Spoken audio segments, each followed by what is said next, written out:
Dobrý deň, zdraví vás Tomáš Greguš zo spoločnosti Forex Pro. Máme teraz 22. apríla, 10 hodín 21 minút. No a prejdeme si zaujímavé udalosti minulého týždňa a porozprávame sa o tom, čo nás bude čakať tento týždeň. Hneď v úvode by som chcel povedať, že tieto informácie môžu byť pre investorov rizikové, takže mali by si určite pri obchodovaní dávať pozor na svoje pozície. Takže najprv k tomu, čo sa udialo minulý týždeň. Minulý týždeň sme začali takým nevýraznejším pondelkom. Samozrejme na trhu už prebiehala silnejšia a silnejšia korekcia. V útorok nám vyšli čísla ohľadom ZEV indexu. Ten vyšiel na úrovni 36 bodov, očakával sa 41, takže vidíme tu naozaj, že sklamanie, hneď pomerne prudký prepad a v podstate nemecký index tu už bol v tretej vlne korekcie. Skôr než som odchádzal, písal som o tom, že môže ten nemecký a európsky trh je oveľa citlivejší, takže tu nás sme v úvode týždňa sa pokúsili otestovať tie vrchné úrovne, no ale potom nasledoval naozaj 1, 2, 3, 4, skoro 5 dní neustály silný pokles. Podobná situácia bola samozrejme aj vo Francúzsku. No a tento deň, minulý týždeň v útorok, okrem čísel ZEV indexu, ktorý vlastne sleduje náladu Nemcov a ich podnikateľské prostredie, vychádzali čísla aj v Spojených štátoch, boli to čísla amerických stavebných povolení, vyšli opäť horšie, než sa čakalo, takže vidíme, že naozaj ten minulý týždeň začínal pesimisticky. V stredu sme mali mali sme nezamestnanosť z Veľkej Británii, tá opäť vyšla horšie. Minulý týždeň sa nedarilo aj Libre, tá sa dostala až na úrovne vrchného Bollingerovho pásma okolo 1,54. Tam vyzerá, že naozaj dosiahla svoje maxima. Nezamestnanosť teda minulý týždeň v stredu vyšla 7,9%, očakovala sa 7,8%. Štvrtok sme mali naozaj veľmi bohaté čísla, bol to malý obchod vo Veľkej Británii, ten dopadol s očakávaniami, žiadosti nezamestnanosti v Spojených štátoch, tie dopadli skoro s očakávaním, ale to číslo bolo trošku horšie a naozaj veľmi zlé číslo z priemyslu. Takže keď si to rád za radom pozrieme, tak vidíme naozaj, že tie čísla minulý týždeň boli slabé, trh naozaj klesal. Výnimkou boli jenové páry. Jen pokračoval naozaj v ďalšom prudkom oslabovaní. Minulý týždeň sme videli, že jen sa skoro priblížil k hranici 100, takže jen prudko oslaboval. V piatok vyšli veľmi zaujímavé správy ohľadom z G20, kde naozaj predstavitelia celosveta alebo nejakým spôsobom vyjadrovali k veľmi agresívnej menovej politike Japonska a nejakým spôsobom nezaznievali negatívne hlasy. Možno, že negatívne hlasy zaznievajú z krajín ako je Thajsko alebo Južná Korea, ale zatiaľ veľmi jemná kritika sa ozvala zo strany Nemecka. Naozaj Japonsko sa topí dlhodobo v deflácii, veľmi slabom hospodárskom raste, takže aktuálna menová politika by mohla teoreticky pomôcť globálnej ekonomike v oživení. Čo nás čaká tento týždeň? Dnes nás budú čakať existujúce domy. Ja si osobne myslím v Spojených štátoch, čo je najdôležitejšie číslo dneška, že aktuálne sa začíname odrážať zo spodného Bollingerovho pásma. Mali sme sem vrať minimálne na úroveň 1559 bodov, tam uvidíme, ale ja si myslím, že ten rast bude pokračovať až na hory vrchné Bollingerové pásmo späť k nejakej úrovni 1590.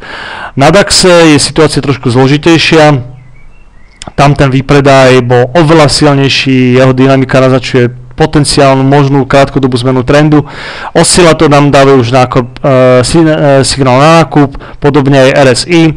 Vidíme, že 200-dňový klzový priemer je veľmi, veľmi blízko, takže toto by mala byť úroveň, kde ja určite vstúpim do pozície. Na úrovni 200-dňového klzového priemera na DAXe bude zaujímavý vstup. Môže na to byť príležitosť práve zajtra. Zajtra očakávame dôležité čísla z francúzskeho a nemeckého priemyslu hneď ráno, takže tie by teoreticky mohli zahnať ten DAX výraznejšie nižšie, čo by mohlo byť naozaj príležitosťou na vstup do pozície. Vo Francúzsku nepochybujem, že to bude podobné. Znamená, keď si sem dáme ten 200-dňový klzavý priemer, tak uvidíme, že naozaj tiež si myslím, že ten francúzsky CAC môže byť veľmi blízko. Pozrieme sa na to. Takže tam by som, vidíte, že tu na v podstate už zapôsobil ten support toho 200-dňového klzavého priemeru. Jedine ste sa pozreli pod a teraz sme už katapultovaní vyššie. Prípadne tu by mohla byť formácia dvojitého dna a potom nasledujúci rast.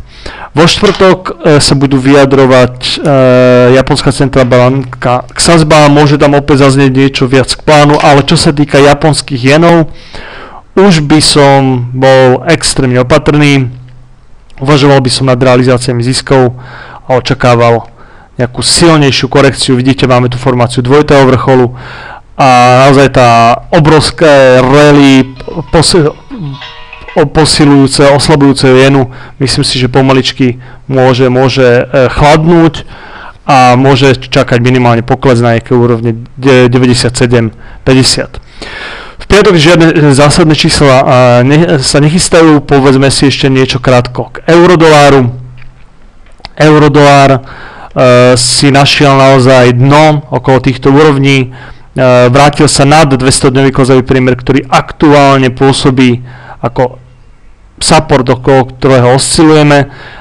Vidíme naozaj, že sa tu začína tvoriť formácia hlavy ramien. Vidíte jedno rameno, hlava, také druhé rameno.